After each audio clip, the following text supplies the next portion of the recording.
Aklı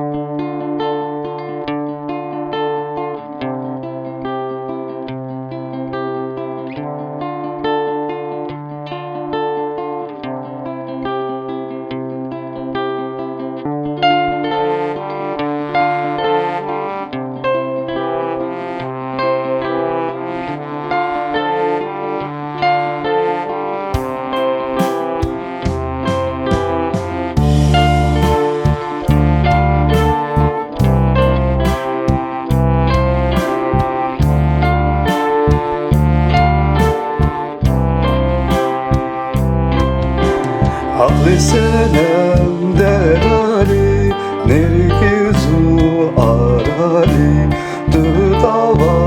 bihari Ubayi evari Dilrikha parize Leçepkim khayali Her dedim az beşer Ledisa khayali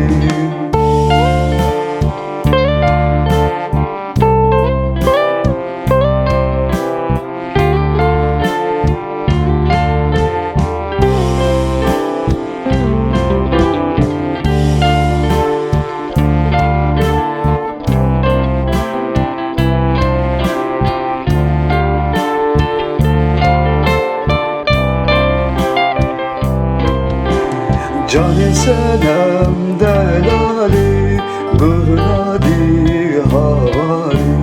Leçe kaz nazdari Evkasi zordari Ağırın dınavlar Mendike penavlar